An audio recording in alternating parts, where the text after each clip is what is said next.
Ruth chapter 1 walks us through intense grief, whereas verses 1 through 5 reveal the reason for Naomi's grief and move at a crisp pace, almost unemotionally. Just here is what happened. You can listen to last episode for everything about verses 1 through 5.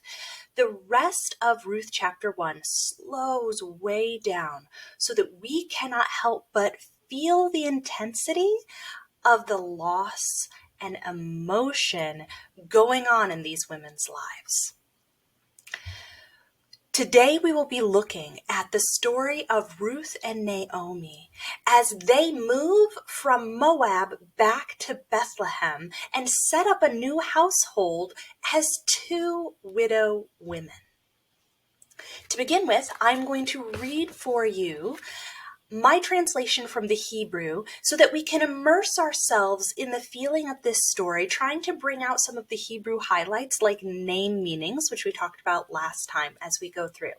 So let me read verses 6 through 22 of chapter 1, and then we will start breaking the text down to see everything and feel everything that's going on here. And then she herself, Naomi or Pleasant, arose, and her daughters-in-law. And then she returned from the fields of incest. For she heard while in the fields of incest that the Lord visited his people to give bread to them. And she set out from the place from which she was there, and her two daughters-in-law were with her. And then they went in the way to return to the land of the Lord be praised.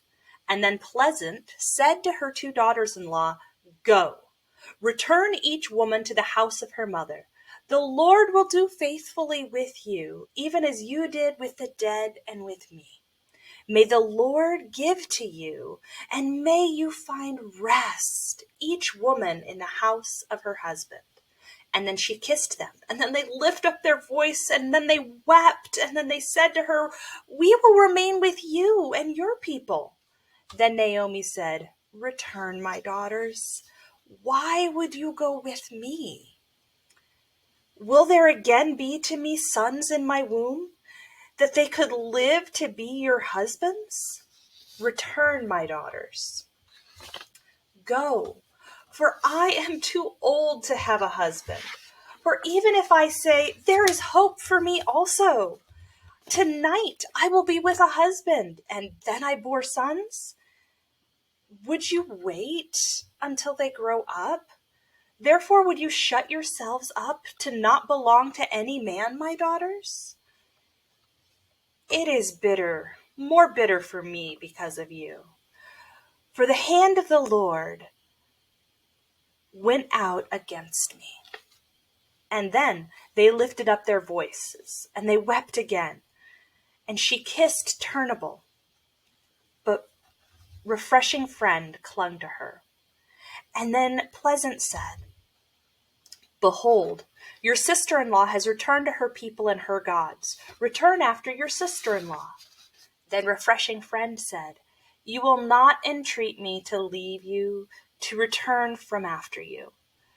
For where you go, I will go, and in that place you lodge, I will lodge. Your people, my people. Your God, my God. Where you die, I will die, and there I will be buried. Thus may the Lord Yahweh do to me. May he add to me if anything but death separates between me and between you." And then she, Pleasant, saw that she, Refreshing Friend, was strengthening herself to go with her, and she stopped speaking with her. And the two of them went till they entered the city of bread. And then it happened, as they were entering the city of bread, that all the city was stirred up about them. And they, the women of the city, said, "Is this Pleasant?" And she said to them, "Don't call me Pleasant. Call me Bitter. For the Almighty has caused me to be bitter. I was full and I went, and emptily the Lord caused me to return. Why would you call me Pleasant? The Lord afflicted me, and the Almighty did evil against me. and then pleasant returned, and refreshing friend, the woman from an ancestral land, her daughter-in-law, was with her. She returned from the fields of incest, and they themselves entered the city of bread in the beginning of the harvest of barley. And so as we look at Ruth chapter 1, we have read about Ruth and Naomi's loss. They are a couple of poor widows living in Moab. And Naomi hears that there's a sliver of hope.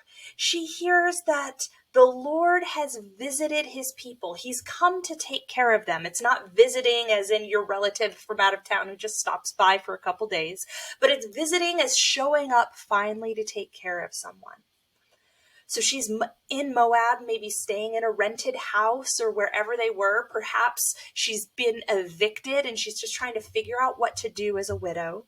She hears that the Lord has visited his people to give bread to them. And the Hebrew right here is really fun because you can just almost hear the hope, like a couple of bells ringing. The Hebrew words for bread to them almost mirror each other. In the Hebrew, it is lehem lechem, to them bread. Lehem, to them, lechem, bread. So the Lord visited his people to give lehem lechem, bread to them. And you have just a sliver of hope start to awaken in Naomi's heart. But it's a seed. It's not a full-grown plant because, as she will describe to us in just a few verses, there may be bread in Bethlehem, but nothing else. There may be food, but there's no man, there's no family, there's no hope for her. But even with that, she sets out from the place which she was there, and her two daughters-in-law are with her. Up until this point, in verses 6 and 7, all the action has been Naomi's. She's the one getting up. She is the one who sets out. The daughters-in-law, you kind of imagine tagging along behind, like Naomi almost isn't aware that they're there. She's not fully considering their presence, which makes sense considering the grief and trauma and loss she has endured. These verses have a very characteristic, almost jolting feel to them. Typically Hebrew, the Hebrew language, the way it functions, it just kind of trots along. It's, and then this happened, and then this happened, and then this happened, and then this happened, and this happened, and then this happened. And if there's something really significant, they'll have a break in the chain of verbs, and you'll be like, oh, that was different. That must be important. But here, it's almost all jumbled up. Listen to it again. And she returned from the fields of seed, for she heard. And then she set out, and they were with her. And then they went, and you get this jolting back and forth, which, as I was reading over it this week, just reminded me that is often what grief and pain feel like. Naomi is trying to make a decision in life. She is trying to move forward. She is trying to do something, but all of her movement is jolting. She arises to return. She sets out. She went. But it's this jolting, stumbling movement. You trip, you backtrack, you stumble. The grief does not allow smooth movement from point A to point B. That's how Hebrew usually functions. Point A, point B, we just get there and we get there quickly. But these verses, the Hebrew itself gives you the feeling of just stumbling through life, trying to make the next decision, clouded by grief, unable to fully get your feet solidly one in front of the other, and you're just trying to make it happen. That is the feeling we get here. And she's doing all this, and it's almost like she has blinders on. She's making a decision. She needs to go home. There's bread there. She may not have bread in Moab anymore because she has no extended family to take care of her, and she may not be physically well enough to glean or do any of those things. So she may be like, I'm going to die anyway. I might as well die where I can get food. And so she says, I'm going to head home. And it's this jolting, lurching kind of feeling as she in her grief tries to just pick herself up and move somewhere with these two daughters-in-law trailing along behind. And it may be they're doing all the packing. They're doing all the prep. Naomi can't think. She can't function. In a ancient household, the daughters-in-law have a huge responsibility to be serving their mother-in-law, taking care of her anyway. That's the role Ruth and Orpah would have had in the household before the sons died. And so they may just be continuing to do that, taking care of.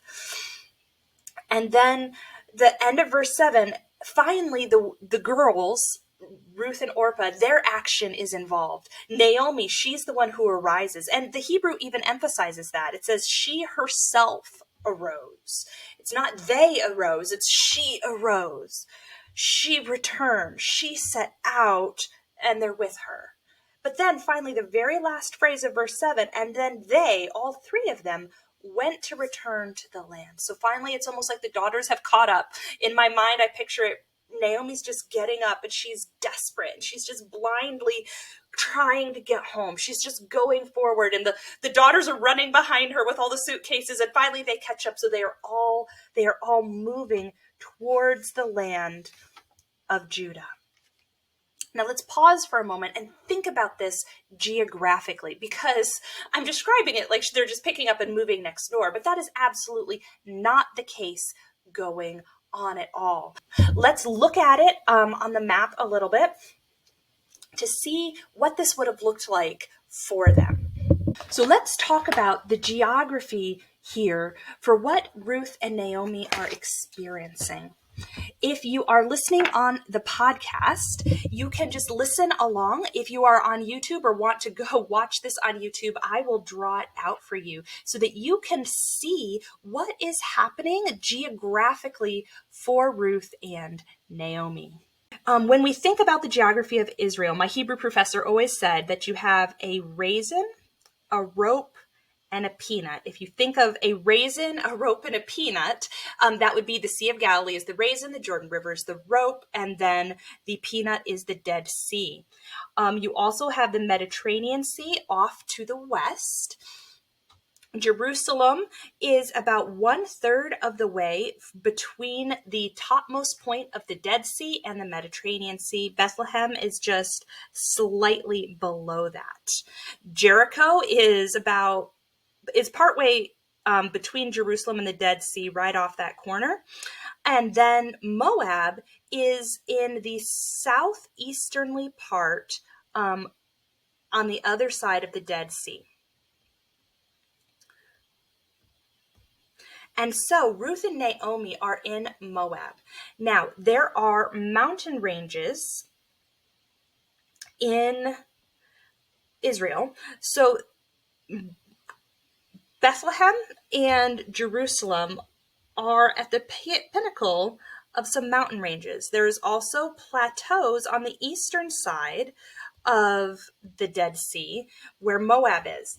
So Ruth and Naomi, when they want to go from Moab, and we don't know where in Moab they are, when they want to go from somewhere in Moab, they have to go along the mountain range and then down into a deep, deep valley, cross the Jordan River, come up through Jericho, and then climb the mountains up again to get towards the area of Jerusalem, and then finally back to where they're headed in Bethlehem. So as Ruth and Naomi travel home for Naomi, not so much for Ruth. As Ruth and Naomi travel home, this is a long, arduous journey. They walk a very long way. They likely do not go alone. They probably have to join a caravan of some kind because with their meager possessions, it would be very dangerous for women. We've often pictured them just like picking up and going by themselves. Like I pack my kids in the car and head to see my in-laws or some such. That would not be safe. So they may have had to pay a certain amount to be included in a caravan, maybe some of their meager remaining life savings they have to give to a caravan driver to allow them to join this group of people going from Moab up and around the Dead Sea back down to Bethlehem. But now Naomi and her daughters are on that route. They are on the road. They are ready to get going. And while they are traveling, it seems, they're no longer at home. They're on the middle of a road somewhere, maybe stopped for the night to camp. We don't know when this discussion takes place. Naomi finally turns to her daughters-in-law. It's like she wakes up just from her grief and her slumber, just enough to be like, oh, they're here. Oh, shoot. I'm the matriarch of this home. I'm responsible for them. What am I going to do? I'm heading back. Yes, Bethlehem has bread, but I have nothing for them. And so she turns to her daughters-in-law and she says, go, return each woman to the house of her mother. That's an interesting phrase in the Hebrew. The house of mother is generally used for a woman who is marriageable. In Rebecca's story, she goes, when the servant comes and says that he was sent by Abraham and that Isaac needs a wife, Rebecca goes to tell the house of her mother about the servant. And this is significant because often in the ancient world, the mother had a very huge part in finding spouses for the children. The matriarch reproduction is one of her roles. So finding a good wife for her sons or for finding a good wife for her sons is part of her job. That's part of her role. And she would also then be the one training the new wife that came into the household, if the son stayed in the household, how to do things their way. So the mother's house is this unit within the whole household that signifies marriageability. In the Bible, we don't often see the woman's influence directly in finding spouses for children, partly because the Bible talks about these arrangements more from the legal standing.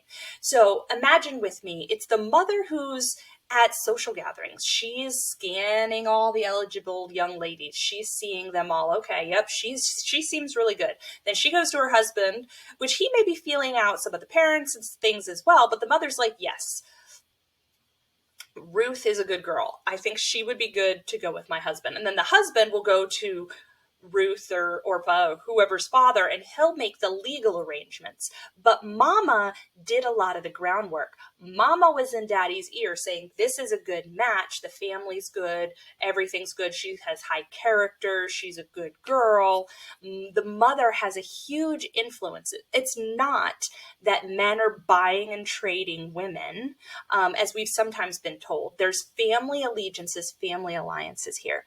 So Naomi says, return each woman to the house of her mother. Go back where your mommy can help you find a new husband, where you can get married, where you have hope for a future. And she says, the Lord, and this is the covenant name for God, may Yahweh, the Lord, do chesed, do faithfully with you. You may be familiar with the Hebrew word chesed, which can be translated loving kindness, covenant faithfulness. Some English translations just say, may the Lord do good to you, it's really a cheapening of this blessing that Naomi is giving to her daughters-in-law. She said, may the Lord do faithfully. May God's full covenant faithfulness, may my God's full covenant faithfulness bless you in your endeavor to find hope and a future for yourself that I cannot offer you. Even as you were chesed, were faithful, were fulfilled your covenant to the dead, my sons, and to me. Naomi recognizes her daughter-in-law's faithfulness. They joined Naomi's family in marriage. They are now part of her household, and they have faithfully stuck with her. They could have, as soon as their husbands died, cut and ran. And they didn't. They stayed with Naomi. She recognizes their faithfulness to her and asks that the Lord would pour out his covenant faithfulness upon them. She says, may the Lord give to you, and may you find rest, each of you, in the house of a husband. There is no social standing. There is very little hope for a widow, especially a poor widow. A rich widow may have hope. She probably has some money and some property. She might not even need to get remarried. She's rich. And since she's rich, she has financial control of her own resources, so she may not need that. But these are not rich widows. These are poor widows. They need to be part of a household in order to thrive. Everyone in the ancient world needed to be part of the household. A single independent adult functioning on their own, like we have in our culture, did not exist in the ancient world. Or if it did, it was exceptionally uncommon. Everybody needs to be part of a household. A wealthy widow might be able to be the boss, the head of her new household. A poor widow doesn't have a household to be part of. She can't be in charge of a household that doesn't exist because they have no servants or resources or people. So she's Naomi in many ways is praying here that the Lord will bless her daughters-in-law and that they would find rest in a house of a new husband. That God would bless them in this. I've been reading and researching about women and especially widows in the ancient world, and often widows were disadvantaged. A second marriage, a widow might not have the same level of rights as she did for her first marriage. Sometimes a man would force a widow to live with her without the legal documentation needed for marriage, so that if something happened to him, she was again without any legal recourse or dowry or anything. And so Naomi is praying that that would not be the situation for Ruth and Orpah, that they would go home and they would find a marriage, that God would bless them in this. And so after she gives this blessing to her daughter-in-laws, she's woken up from her grief a little bit enough to be like, I need to make sure you girls are taken care of. Go home. I have nothing for you. Go home. May the Lord provide for you.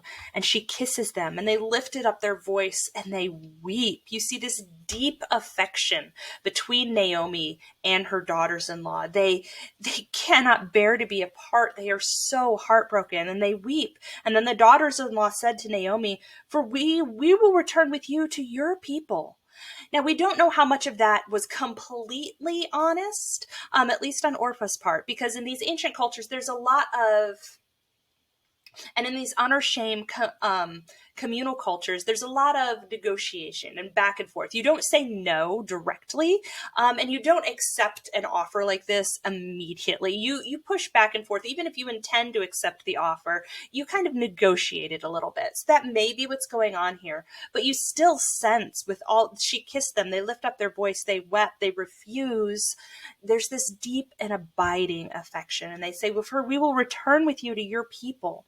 All throughout this passage, there's a play on with and people. In the Hebrew, both of those have the same consonants, ayin, mem. One is im, with, the other is people. But there's a play off of those two consonants throughout this passage, that who are these women? Their identity is at stake. Who are they with, and what people do they belong to? Throughout, they are with her. Go back to your people. Whenever you read with and people in Ruth chapter 1, remember that those words look very similar in the Hebrew. And so there's a interplay going on that wraps up feminine identity. Who are they? Will you go with me, or are you going to go with your people? Whose are you? And they said, we will return to you and your people. And then Naomi, pleasant, said, go home, return, my daughters. Why would you go with me? Well, and she basically looks at them and says, I can't get pregnant. I'm postmenopausal. No man is going to want, I'm postmenopausal. B, no man wants to marry postmenopausal women. And C, even if I wasn't, and I was married, and I could get pregnant, and I got pregnant tonight, are you going to wait 15 to 18 years for my sons to grow up? No, don't do that. This gives the idea of the levirate marriage, and if you're curious about that, we'll talk more about leverage marriage in the Ruth series. But if you're like, I really want to learn about it now, go back to the Tamar episode. And I talk about the leverage marriage a lot in the Tamar episode. But this gives some of the levirate marriage, brother-in-law marriage idea. Some scholars go, no, this isn't strict levirate marriage because it has specific criteria and this doesn't match all those criteria. But what I feel like those scholars are missing is, again, when a woman married into a household, the entire household took responsibility to make sure that woman could thrive and have a future and have children.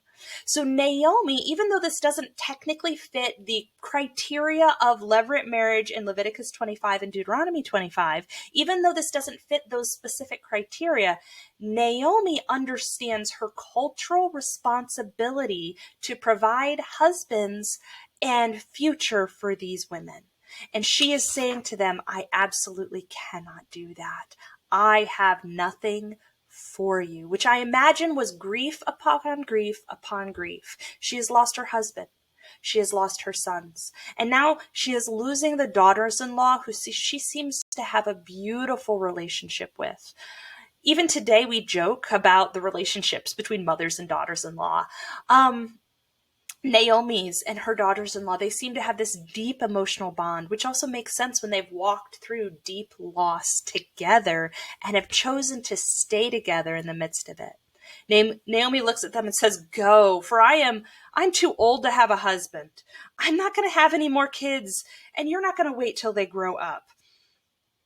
Therefore, it is bitter for me because of you. That Hebrew phrase is very ambiguous. Nobody knows if Naomi's saying, I'm too bitter for you. You don't want to be around me. I'm a bitter old woman. Go get happy somewhere else. Or if she's saying, my life is more bitter than yours, or a little bit of both. But Naomi's bitterness and her hurt is starting to come out here. She says, it is more bitter for me than for you. For the fist of the Lord went out against, attacked me. She looks up as any ancient Near Eastern person would and says, my God has allowed this suffering to come upon me. You don't want to be near that. Like Job, Naomi looks and said, God is the one who has allowed this to happen, and who knows if more is on the way. She has a theology here that keeps God on his throne even in the midst of deep suffering. Well, the women lift up their voices and they wept again. Maybe they hear what Naomi's saying, that she's a bearer of shame and bad luck. Her life is just one of shame at this point. It's just going down, down, down. She doesn't have hope. Things may only get worse for Naomi. And so they lift up their voices and they weep. And then Naomi kisses Turnbull, and Turnbull leaves. Now, the text doesn't condemn her. She follows Naomi's wise advice on a human plane. Turnbull leaves. She heads back. She goes back home to grasp at seeds of hope. But refreshing friend clings to Naomi in verse 14. Then they wept again, and then she kissed Turnbull, but refreshing friend Ruth clung to her. That term clung there is the same from Genesis 2:24 that says a man shall leave his father and mother and be united, shall cling to his wife. This is uniting of a household kind of language, as though Ruth is clinging to Naomi, saying, we will be a household together. I am not going to go back and join my natal household where I came from. I'm going to stay with you and we will be a household. Come hell or high water, I am sticking with you. But Pleasant looks at her. I imagine Ruth just clinging to her and Naomi's trying to push her off. And she says, behold, your sister-in-law returned to her people and her gods. Return after your sister-in-law. Remember, in the ancient world, they believed gods lived in specific geographical locations. So the gods of Moab didn't necessarily have authority or jurisdiction in Israel. The gods of Egypt didn't necessarily have authority or jurisdiction in Moab. The God of Israel continually throughout all of Scripture is showing that he has jurisdiction wherever he wants. But this idea that gods were local is exceptionally important to understanding our Old Testament. Behold, your sisters return to her people and her gods there in Moab. Return after her. But Ruth, who's clinging to her, says, do not entreat me to leave you or to return from after you. For where you go, I will go. Where you lodge, I will lodge. Your people, your God, my God. In the Old Testament, one of the commentators pointed out, the only Gentile besides Ruth to proclaim verbal loyalty to the Lord is Rahab and Naaman. All throughout the text of Ruth, we get glimmers back to the faith of matriarch women who came before Ruth and Naomi. Right now, there's a glimmer back to Rahab, who gave her allegiance to the Lord and joined the family of God. She may actually have been Boaz's mother or grandmother, which is a spoiler. We're going to get there. But Rahab is important, and here we hearken back to Rahab. Later on, the women are going to hearken Ruth and Naomi's experience and give a blessing upon them that echoes Rachel and Leah. We have this continual hearkening back to women. When Naomi asked Ruth and Orpah, will you wait until my sons grow up and shut yourselves up and not belong to any man? That gives a hearkening back to Tamar, who Judah said, shut yourself up in your father's house, not your mother's house. You can't go get married. You're locking yourself away in your father's house until my son grows up. And go listen to that episode, how that turned out. But we've had all of these hearkenings back to previous matriarchal women of faith. And here's another one, to Rahab. We have Tamar brought up. We have Rahab. Ruth says, your people, Tamar. Rahab, she is walking back to Bethlehem in the footsteps of Tamar, who may have been a Canaanite, of Rahab, who was a Canaanite, and now Ruth is purposefully, where Naomi was stumbling forward in her grief, just trying to get home, Ruth is steadfastly taking step after step. Where you go, I will go. Where you lodge, I will lodge. Your people, my people. Your God, my God. Where you die, I will die, and there I will be buried. The text at that moment in the Hebrew, you can hear it in the English too, but in the Hebrew, it pauses with an emphasis. And there, the poetic structure of Ruth's beautiful poem climaxes at the there I will be buried. This is often given at weddings and in beautiful moments, and it's this beautiful poem of just steadfast faithfulness and giving herself over to the Lord on the part of Ruth, but it's not necessarily a poem of hope. She says, your God will be my God, and where you die, I will die. Yes, this does mean for the duration of Ruth's life, but this does not mean Ruth is expecting her life to be long. These women are going back perhaps to die. They have no hope. They don't know what's coming in chapters 2, 3, and 4. That is why she says, your people are my people, your God is my God, and I'll go die with you. We're headed home. You don't see hope. I'm going to be there with the end. And if you die first, when you die first, I will be buried. I'm not going to go back to Moab after you die. There, I will be buried. And thus may the Lord do to me. She invites a curse upon herself. May the Lord do to me and add against me, if anything, but death separates us. Even in death, I'm going to be with you. This is a covenant between two women, where Ruth is promising, I will be with you no matter what. She may have been believing that she was walking to her death. She wasn't necessarily expecting life and happiness between verses 16 and 17 in chapter 1. She is converting and she is ready to die. She may have had hope. We don't know.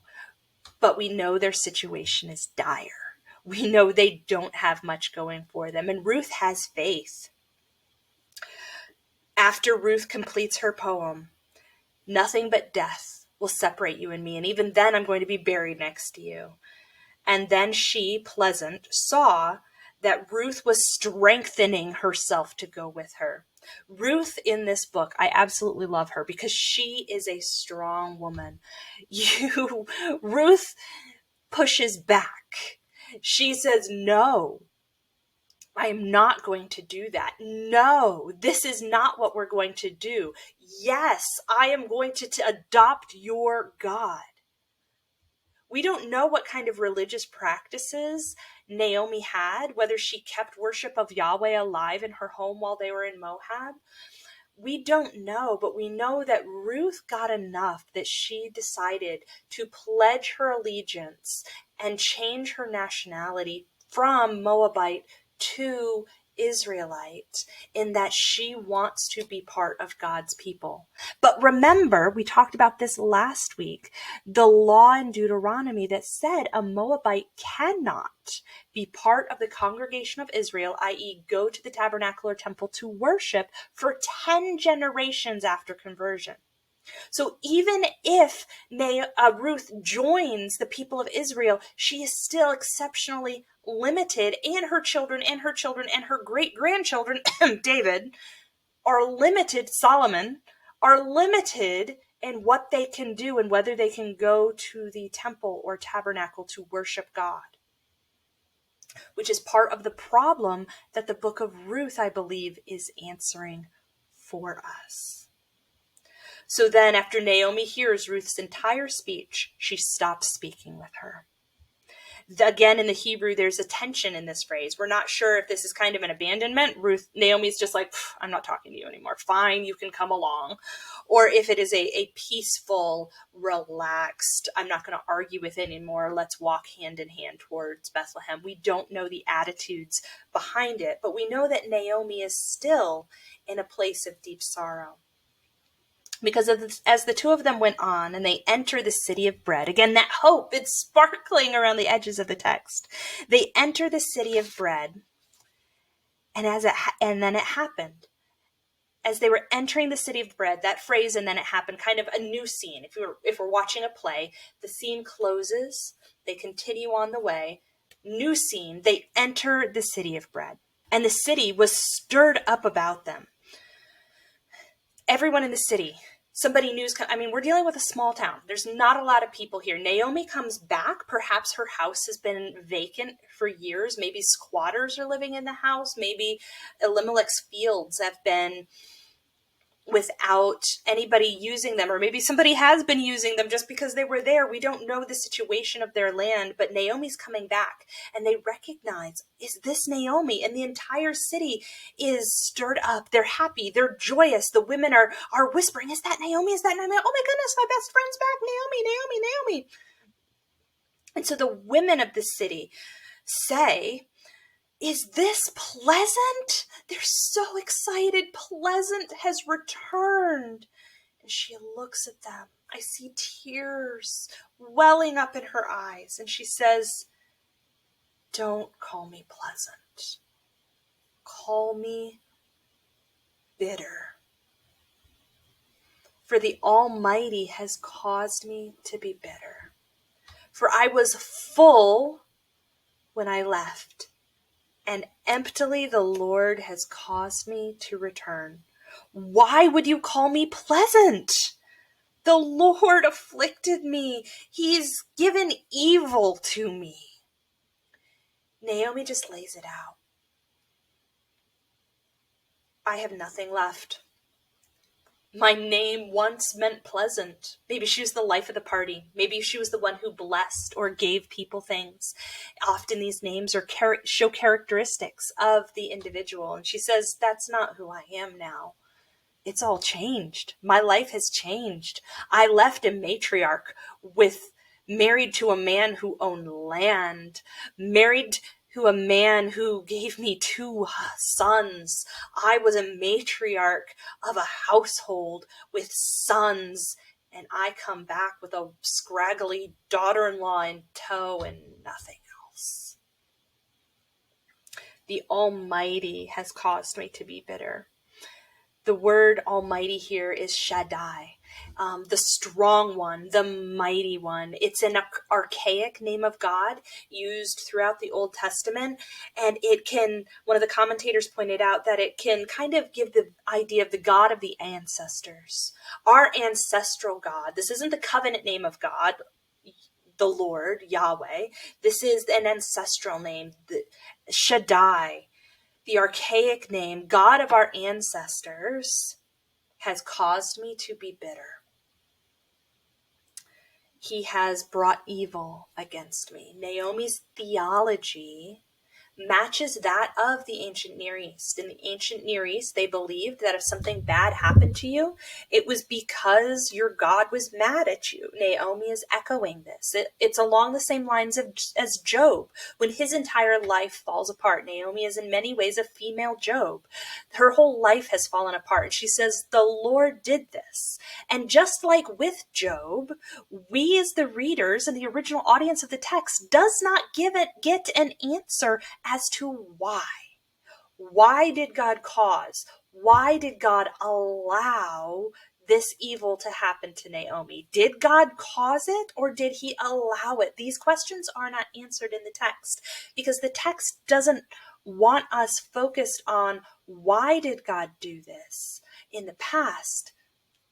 No. The text does not answer these questions. The text allows us to sit in the pain and the grief and the bitterness and not know why. Because sometimes that is as important for our spiritual life and our spiritual journey and what comes next as any answer. Like with Job, God never tells Job why he did what he did. He reveals his character. He reveals who he is. Likewise, God does that subtly for Naomi throughout the rest of the book.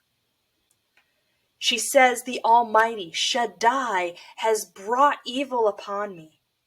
And then pleasant returned. And refreshing friend, the Moabitess, her daughter-in-law, with her. She returned from the fields of Moab, and they themselves entered the city of bread, Bethlehem, at the beginning of the harvest of barley. And for chapter 1, that is the only answer we are given as to what is God doing. We sit in the pain, we watch the pain, we watch the stumbling, we watch the pushing away of people close to us. Isn't that often our natural impulse when we're hurting? We want to push people away. I know when I'm in times of trauma or grief and I'll have a friend text me and I'm just like, oh, I don't feel like responding to this. And I just want to push the way, not now. And if it's a text message, I can just put my phone down and get back to it later. But we have this tendency to push people away when we're grieving.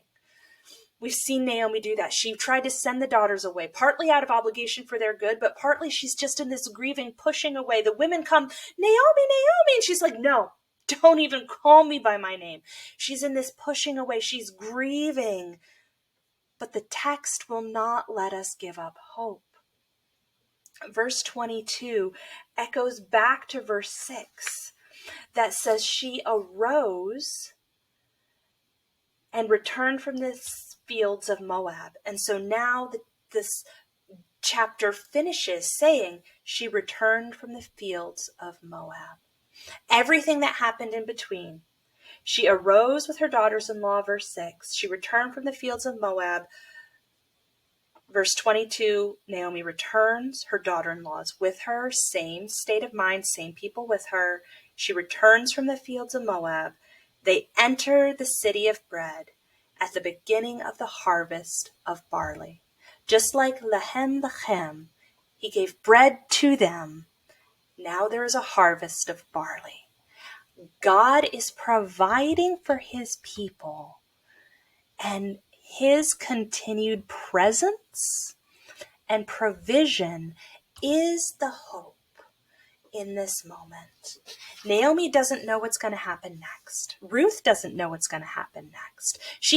Ruth has this big climactic moment where she gives her life to the Lord and to Naomi, saying, I'm going to cling to you no matter what, and I will die with you. And we may be walking to our deaths because we don't know what's coming next. But they return at the beginning of the barley harvest. There is that glimmer of hope. And God's goodness is about to be revealed over and over again as we see that God has set up systems and godly people put in place so that those who are weak and vulnerable can be cared for. None of this took God by surprise. God was not surprised that Elimelech died. God was not surprised that Mahlon and Chilion died. God is not surprised that Orpah went back to Moab. He is not surprised. He is not taken back. He is not offended by Naomi's pain. He is providing for them bit by bit as they take steps forward, coming back to him. Elimelech left Bethlehem. The man whose name means my God, his king, bailed on the land where his God was king. Now his wife, broken, destitute, feeling alone, returns for this opposite reason that she left. She returns because there is bread. They left because of a lack of bread. The Lord was in the middle of all of the circumstances, though he is not screaming and he is not telling us how and he is not telling us why and he is not telling us what all he is doing yet. The story is yet to be written. And for those of us who are listening to this, as we think through these struggles in our lives, the pain, the frustrations, the traumas, I know my tendency is to be like, God, why? Why don't you fix this? Would you hurry up and stop the pain? And like Naomi and Ruth, sometimes we have to just stumble forward, not knowing where we're going, doing the best we can. And God shows up not in the big miracles of manna from heaven or water from a rock, but he shows up in a seed that was planted, taking root and growing. He shows up in the steel of our spine being strengthened for the work ahead. He shows up he shows up in someone who says, I see you have a need and I'm not going to abandon you. God is there and he is working. We just don't always see it. And our inability to see through the fog of grief does not mean God is not there. So as you wait for our next episode, where we get into Ruth chapter 2, allow yourself to continue to ponder God's presence in time of trauma and suffering. Chapter 2, we start to see more of what God is doing and has been doing in Bethlehem and the city and his people at large. But we haven't got there yet. Our temptation in Bible study is to jump ahead real quick. Let's get to the good stuff. Rather than sitting in the hard, than allowing ourselves to be in that grief-blinded, embittered state of mind where we are throwing our questions against the wall, hoping God will hear and answer. Allow yourself to sit there. God is not afraid of your anger. He is not afraid of your pain. He is not afraid of your grief. I don't know what's going on in your lives as you listen. I know what's going on in my life, and I know that sometimes grief seems insurmountable, and that's okay. We can sit in that, and you are safe to sit in that with God. He is not looking to shove you forward into happy, happy, joy, joy. Just rejoice, be thankful in all things is not what he's looking for. He wants you to know he is with you in the hard times, even when you can't see. So get on my social media. Follow me at We Who Thirst on Instagram, Threads. Let's talk about this episode. How has it impacted you? What are your thoughts? What was new to you? And what has really challenged your view of suffering in your own life? I can't wait to hear from you. Send me an email, DM, respond on social media. Next time, we're going to dive into Ruth chapter 2. Can't wait to talk about it in its historical context. I will see you then.